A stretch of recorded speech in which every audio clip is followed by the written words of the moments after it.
Nos pillan conversando acá, estamos con ya nuestra invitada a esta hora de la tarde en Vox Populi 2021, Polar Comunicaciones con ustedes, y Daniela Panicucci. ¿Cómo estás tú? Bien, súper bien, muchas gracias, agradecida por la invitación. Estábamos conversando nosotros acá de ventas por internet y cosas así, nos estábamos poniendo al día. Sí.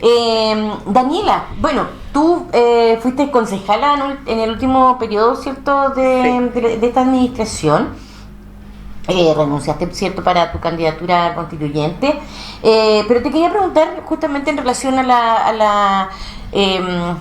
al tema que han puesto de manifiesto con mayor fuerza en los últimos días los trabajadores y trabajadoras de la educación en general, profesores, asistentes administrativos, en fin, respecto de la desmunicipalización, ¿cierto?, las agencias locales. Tu mirada, tu opinión respecto a ello. Mira, ahí más allá de la pega de lo que uno hizo como concejala, que en general yo creo que nos destacamos por levantar la voz cuando creímos que habían cosas que no eran como uno esperaba que ocurrieran por parte de la administración. Esto es algo que viene desde, yo recuerdo que asumimos de concejala y ya estábamos en conversaciones con los distintos gremios, sindicatos, asistentes de la educación, profesores respecto de este proceso que venía, porque había mucha incertidumbre. Y ahí también es cómo se ha ido dando este tema. Yo creo que ha sido carente de información, de procedimientos, de recursos, porque se habla que este proceso de desmunicipalización venía acompañado de recursos, que iban a haber 2.000 millones. Sí, así fue, o sea, que se supone que era para pagar las deudas.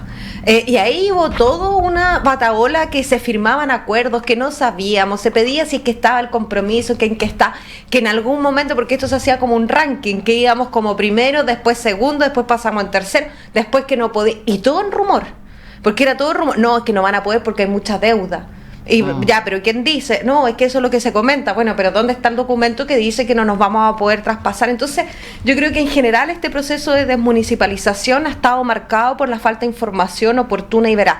Y además para algo tan sensible como es el tema educativo.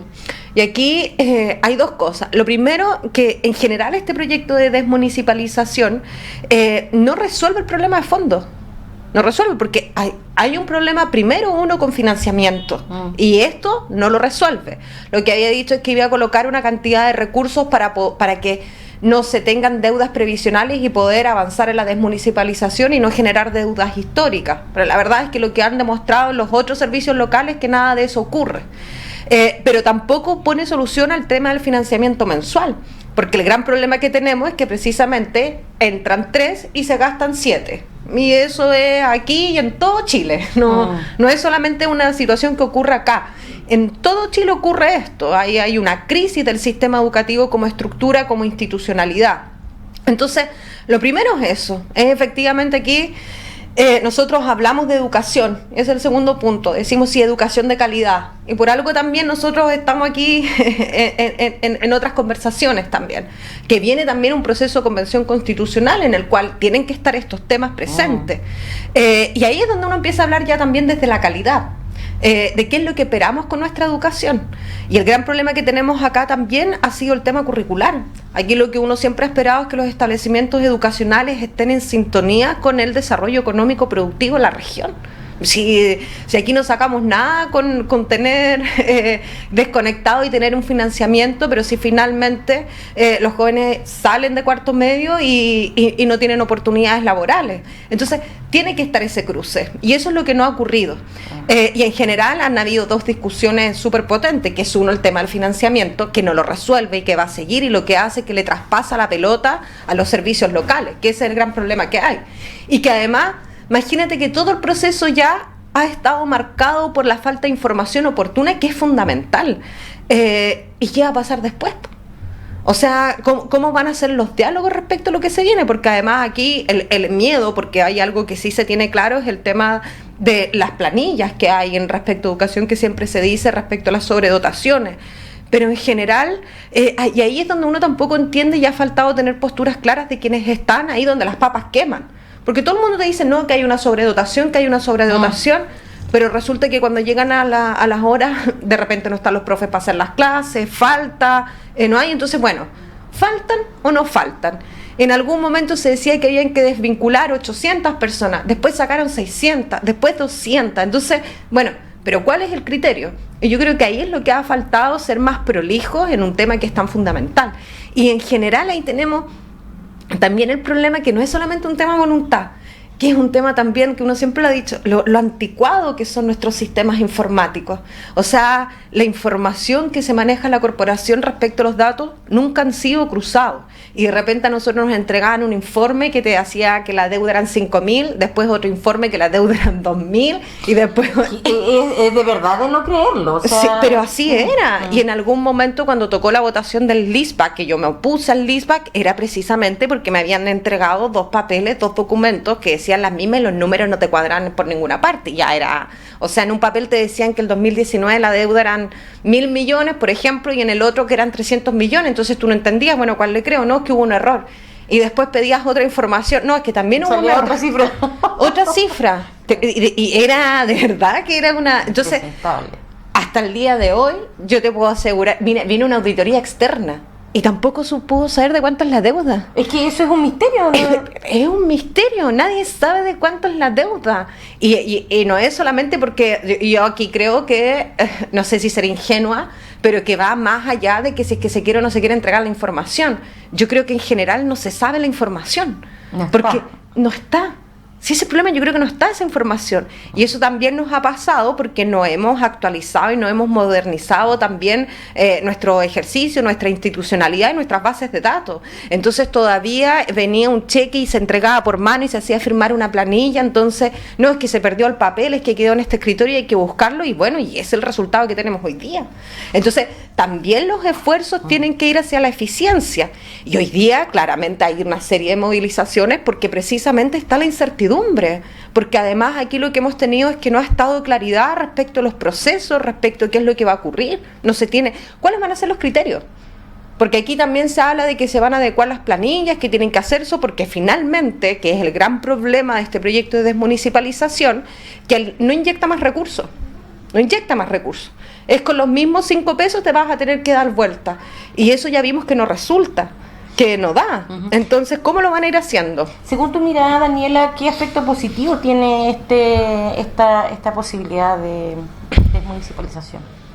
¿Qué aspecto positivo puede ser? Yo creo que abre el debate de la realidad de la educación pública en concreto respecto a lo que ocurre. Yo creo que eso es lo que viene, a demostrar que efectivamente hoy día ya las corporaciones están absolutamente quebradas, que los servicios locales, las prácticas que han tenido no han sido las mejores y que el problema fundamental precisamente tiene que ver también con los conceptos de calidad. Pues. El gran problema que tiene nuestra educación también es la calidad que se entrega, es cómo funciona, es la segregación, es la exclusión, es también la falta de oportunidades. Y me parece que lo que viene a colocar la desmunicipalización es precisamente que estos temas estén en la mesa de la discusión, que de repente van pasando, van quedando, nos vamos quedando y vamos, sí, el problema es que no hay plata para las cotizaciones. Pero el problema de fondo es otro, es la crisis de un sistema educativo que no entrega oportunidades, un sistema educativo que segrega. Y yo creo que eso es la oportunidad que tiene este proceso de desmunicipalización, que hace que hoy día estemos hablando de educación precisamente y de todo lo que significan los procesos educativos. Entonces, y aquí ya, mira, ¿sabes que uno cuántas veces no peleó en la Cormupa? Yo creo que ya... Sí, odiada llamada. pero en general, claro, que uno pedía que se tuviesen las medidas a corto, mediano plazo, largo plazo. Oye, acuérdate que hubo no me acuerdo en qué fecha fue, pero que no había plata, se supone, para pagar los sueldos. Claro. O sea, eso era ya de un nivel de inestabilidad que nadie sabía qué ocurría porque no había plata, si no había plata y nadie entendía y se entregaban recursos y la corporación pedía recursos, que 300 millones, que 200 millones, y tú le decías, bueno, ¿para qué? No, es para pagar la luz, el agua, el gas. Oye, pero si es que la plata es para esto, no, es que lo vamos a hacer con esto, o sea... Que toda una bicicleta más extraña que, claro... Es una bicicleta... Y que finalmente va salvando porque se va aprobando esos recursos, porque finalmente tiene que ver con necesidades básicas que hay que cubrir para que el sistema siga funcionando. Y es una rueda que no termina jamás porque el el hoyo sigue creciendo. Y además que también ahí ha faltado la mirada educativa que uno espera que se tenga, porque cuando uno también empieza a ver el tema de las planillas respecto a cómo se va trabajando, en cómo están, o sea, tampoco hay un nivel de consecuencia entre lo que se dice y lo que se hace. En general, las planillas educativas aumentan y todas las administraciones y todos ingresan más, y no porque sí, sino porque dicen que lo necesitan. Bueno, entonces, ¿qué? ¿Nos sobran o nos faltan? O sea, ¿qué ocurre? Yo creo que todavía sigue siendo un verdadero zapato chino esto. Y recordando al fallecido Vicente Karelowich, que él quería ir a entregar las llaves a La Moneda y tirarle las llaves a los colegios, porque decía que esto era porque además genera toda una lucha entre apoderados, entre profesores, que como lo hacemos, que si están, pero la verdad es que es un sistema que está profundamente quebrado, y precisamente por la privatización de los derechos sociales. O sea, el sistema educativo que nosotros tenemos, esta crisis, es respuesta a la privatización de la educación. Eso es. Y mientras no resolvamos eso, que es lo que esperamos que se ponga en discusión ahora, vamos a seguir con estas mismas peleas y estas mismas discusiones que no contribuyen en nada hoy día a la educación pública. Es que eso es lo más terrible, porque finalmente, ¿en qué momento se habla en serio de educación?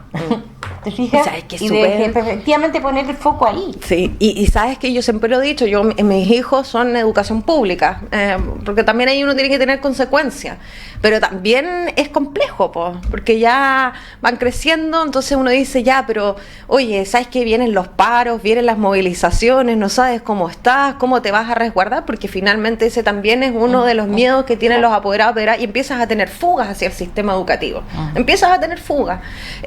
Y yo la verdad siempre lo he dicho, yo tengo una experiencia maravillosa en los jardines Junji Integra. O sea, para mí, mis hijos estudian ahí, aprovecho de darle saludo a todas las tías que están, que han criado, también aportado en el desarrollo de mi hijo e hija, y públicos, y la verdad es que yo feliz, yo no tengo nada que decir, o sea, tremenda nivel de resguardo. Yo creo que no le tienen que envidiar absolutamente nada a los jardines particulares, pero nada, o sea, en términos de infraestructura, en términos de materiales que se entregan, en términos del compromiso, en términos de las mallas curriculares, de cómo van, nada que decir. Pero cuando entramos ya a aspectos más, la educación secundaria, ahí ya nos queda, pero la tendala. Sí, la verdad es que, claro, justamente en el preescolar, en esa etapa, cuando tú haces esa comparación, si se quiere, con la oferta particular y la pública, la verdad es que 1000 veces la pública. O sea, a mí cuando me preguntan, yo le digo, o sea, nada que hacer. O sea, es 1000 veces mejor que se vayan a la pública. Y ahí tú te das cuenta, bueno, no es necesario eso también es lo que debería ocurrir.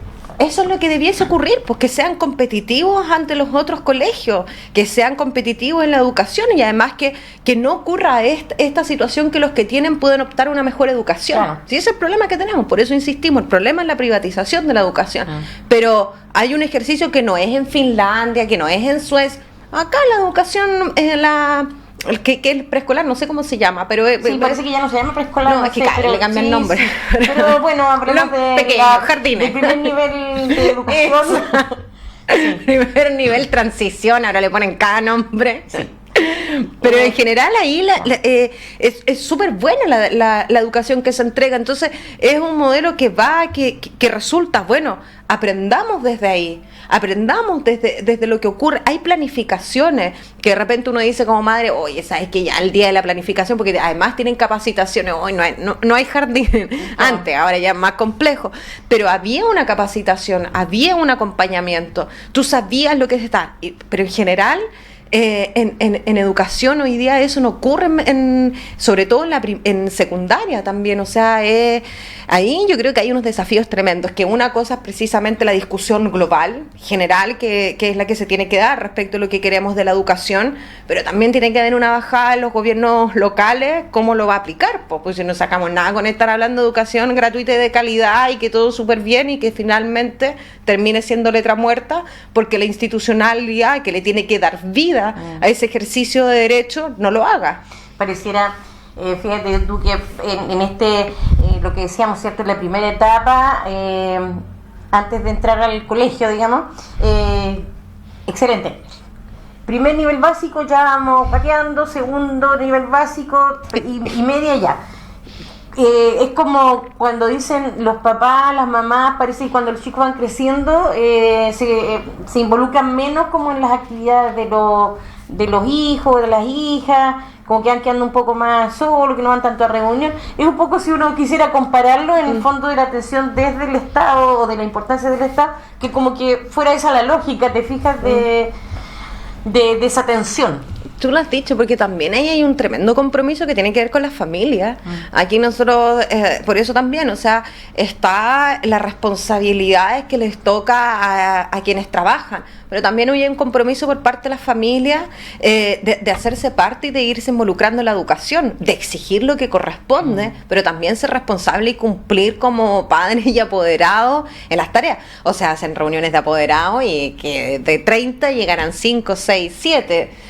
Y que también entra por la dinámica, porque uno lo entiende, pues, ¿para qué voy a ir? Si lo único que me van a decir es que mi hijo no porta mal, que se llevó esto, que no puso las libretas de nota, que la cuota para el centro de padres. Entonces se empiezan a desanimar porque no está esto de involucrarse conjuntamente en los procesos educativos, y tal como tú lo dices. Entonces, no, si ya está grande, que vaya. Y no, pues hay que seguir acompañando, hay que seguir pero quien tiene que incentivar y darles un espacio a los padres apoderados también le corresponde al colegio, pues.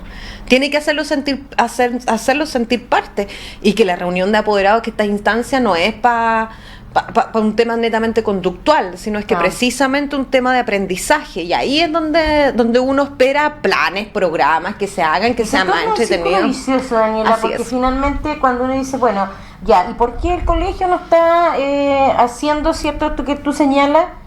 Ya, y ahí viene todo el otro tema, ¿cierto? ¿Por qué los profes tienen que trabajar en la casa? ¿Por qué están apurados a hacer la reunión? Porque obviamente no descansan, en fin. Sí. Y te fijas, y finalmente es todo un círculo vicioso, como digo yo. Sí, y además, ojo, que hay algo que no se toma en cuenta también, porque de repente se dice, oye, no, si los profesores están súper bien, les pagaron y toda la cosa, pero en general el tipo es una subcontratación y muy mala, porque generalmente tienen 20 horas, tienen 10 horas acá, 5 horas allá, 3 horas en este colegio, 4 horas, entonces finalmente no eres parte de ninguna comunidad educativa, y empieza entre que traslado, entre lo que te exigen, entre las reuniones y entre todo lo otro, termina siendo una pelotera, pues, y eso es algo que también tiene que estar presente, y es lo que tiene que poner atención los servicios locales, pues, que eso es lo que no tienen los particulares, pues. Claro. O sea, los particulares, la mayor cantidad de dotación es precisamente permanente en una escuela, en un colegio, lo que tienen. Aquí tienes 5 horas acá, 10 horas allá picoteando, y además que tienen un enredo, porque todos los años, y que eso es como los entretelones, se empieza con la pelotera de que me van a contratar o no me van a contratar, me van a dar las horas, no, me redujeron las horas. Entonces ahí también ha faltado mayor claridad y reglas claras, pues, de que le digan, mira, vas a tener 10 horas, y son 10 horas siempre, pero llegan y las a fin de año el tema de las dotaciones así es. Y después empiezan en marzo, y si en marzo después empiezan a llamarse las dotaciones. Exactamente. Entonces son todos esos temas lo que uno espera que estén presentes en la discusión hoy día de la desmunicipalización que estamos viendo, que además, para la gente sepa, nosotros también somos dentro de los pilotos, por así decirlo, porque somos de los primeros, no es que esté ocurriendo en todo Chile, hay 4 o 5 creo, sí. Y ahora venimos nosotros, porque además tenemos una realidad con una crisis y un endeudamiento tremendo. O sea, en algún momento se habló de 10.000 millones de pesos, por la demanda, los 4.000 millones, más los 5 millones que había. No, si era una cosa ya de otro nivel. Bueno, indudablemente que el tema de educación es un tema relevante para abordar en la Convención Constitucional, sin duda. Sí, pues eso es lo que se espera que se aborden los procesos constituyentes más adelante, cuando venga esta discusión. Sí. ¿Qué pasó? Sí, lo que pasa es que ahí dice candidata constituyente, no puede decir candidata constituyente. No se puede, lo que pasa es que no se puede invitar a votar por la candidata. Ya. No hay problema. No puede, da lo mismo. Ya. No hay problema. Me había asustado. Mirabas para ella. ¿Qué tengo? No, es que me había asustado, perdón. ¿Por qué no hacemos estos programas grabados para editar? No, es que pensé que no se podía decir. No, porque sigue siendo candidata, o sea, independiente que ahora no está haciendo campaña. No, Ese no es el estamos tema. sin campaña, Ese estamos es el tema. No está en haciendo campaña sí. y estamos conversando de los temas, digamos, de Ex concejala. Exactamente. Bueno, aunque todavía todo el mundo me identifica como concejala. Sí, por supuesto. Pero claro que sí, que eso es lo que uno espera a propósito también de este otro rol, precisamente que esos sean los temas que estén puestos a discusión en esta nueva convención constitucional, que eso es lo que uno quiere, en estas nuevas reglas del juego, que finalmente eso es. Hoy día lo que nosotros creemos precisamente que los derechos sociales tienen que ir avanzando, tienen que ser progresivos y no retroactivos. Y lo que hemos visto precisamente con estos... que nos vamos retrayendo, pues precisamente en esta privatización que hay, en cómo tenemos entendido el modelo, no hemos ido avanzando en los procesos y en los derechos sociales, sino que precisamente nos vamos retrayendo, pues vamos retrocediendo, y eso no puede ser para sociedades como nosotras. Entonces uno espera que estos temas también estén presentes, y ojo, yo creo que todos tenemos claridad en esto, porque yo creo que nadie te va a decir no queremos educación gratuita de calidad, no queremos. El tema es precisamente cómo vamos a dar cumplimiento al ejercicio de esos derechos, cómo además vamos a dar resguardo a esos derechos sociales. No basta solamente en definir el derecho social y tener como la consigna, esto así como vivienda digna, educación, todos estamos claros. El tema es precisamente, bueno, ¿cuál va a ser la institucionalidad que le va a corresponder garantizar eso? ¿Cómo vamos a dar cumplimiento? ¿A quién le corresponde? ¿Quién va a ser el dueño y el ejercicio de ese derecho social? Y esa es la discusión que viene, por eso uno siempre lo ha dicho, uno se suma a estas iniciativas respecto, y a propósito hoy día de lo que está ocurriendo en el Tribunal Constitucional. Sí, quería ver si alcanzamos Las defensorías populares, a mí las defensorías es algo que me apasiona, porque creo que no basta solamente con una institucionalidad que solamente resguarde, sino que además necesitamos que se den cumplimiento, y para eso necesitamos también avanzar en distintas institucionalidades desde la Constitución. Y claro, a propósito ahora también del retiro del 10%. Bueno, justamente de eso quería preguntarte antes que se nos acabe el tiempo, y en relación justamente a lo que pudiera de alguna manera modificarse o cambiarse de raíz, ¿cierto?, en la nueva Constitución, respecto de cómo se escoge, cómo se elige, cómo se establece, por ejemplo, el Tribunal Constitucional, que en definitiva, así como está hoy día, pareciera que tuviéramos, no sé, pues tres parlamentos, no sé, es algo extraño cómo ocurre. Es que el cueteo político, si eso es finalmente hoy día, y el miedo que uno tiene precisamente hoy día a propósito del Tribunal Constitucional, es que la presidenta del Tribunal Constitucional es ex asesora del gobierno de Sebastián Piñera. Alguien dice que puede tener una imparcialidad. Es difícil. Hoy día lo que uno necesita precisamente es que la institucionalidad avance en base no al cuoteo político, sino efectivamente al currículum. Y ojo, que yo insisto, a veces no hay que ir a ver las experiencias de afuera ni nada, las de acá. La Defensoría de la Niñez, Paula parece que se llama, ¿sí? Que, oye, la han tratado de sacar no sé cuántas veces. El gobierno la ha acusado, la ha llevado por distintas miradas que ha tenido, porque les parece que ha sido provocativa, por el tema del estallido social y todo, la han tratado de sacar a todo. Y la verdad es que es una mujer que ha ocupado un rol importante en la sociedad, que ha puesto los temas de la infancia, que los ha defendido con garra y que no se pierde. Y ella misma en algún momento la escuché en una entrevista: yo no estoy aquí por un tema político. Claro. Y eso es lo bueno, porque no son cargos de confianza. Entonces yo creo que eso es lo que uno espera de la institucionalidad. No sacamos nada con tener muchas instituciones y finalmente va a estar cargada. Yo creo que en esto, y es un desafío no solamente la institucionalidad constitucional, sino en general para todos los organismos públicos, que ya basta el cueteo político. Pues aquí se necesita que se entre por currículum, por competencias, por capacidades, y eso no solamente, por eso te digo, en el Tribunal Constitucional en general, y ese es como el germen, quizás cuando uno dice en esto de los últimos años, es que precisamente en eso se ha transformado la administración, pues, en ese cueteo, y eso es lo que ya todo el mundo ha dicho, que ya estamos chatos. O sea, basta. Y lo mismo ahora, o sea, yo, de verdad que a mí, Maya, yo no sé, yo nunca pensé de verdad que Piñera iba a llevar al Tribunal Constitucional el retiro.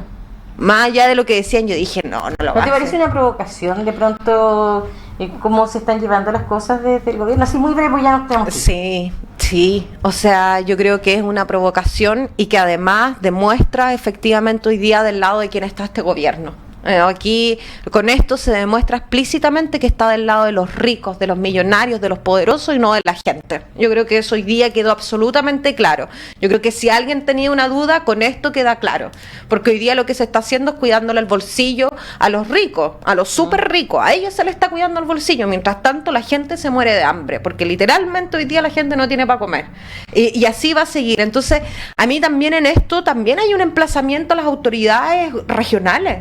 Aquí no basta solamente porque Piñera es la figura, pero aquí nosotros tenemos una intendenta, una seremia de gobierno, las distintas seremías que tienen que pronunciarse y darle la cara a la gente y decirle hasta cuándo van a seguir con este gobierno que le da bofetada a la gente, hasta cuándo uno va a tener que seguir aguantando esto. Y frente a eso hoy día lo que uno espera, que vayan y que le digan a la gente, bueno, ¿cómo lo van a hacer? ¿Vamos a seguir con los bonos a nivel nacional? ¿Cuál va a ser la mirada hoy día respecto si la alternativa no es el 10%, que vienen diciendo que el IFE, la ampliación del IFE, claro, hasta el 80% del registro social de hogares? A mí ya ahí todavía me generan ciertas suspicacias respecto a lo que está ocurriendo. Muchas gracias, que estén muy bien. No. Nos vamos a la pausa de esta hora con la Galería Comercial, ya volvemos.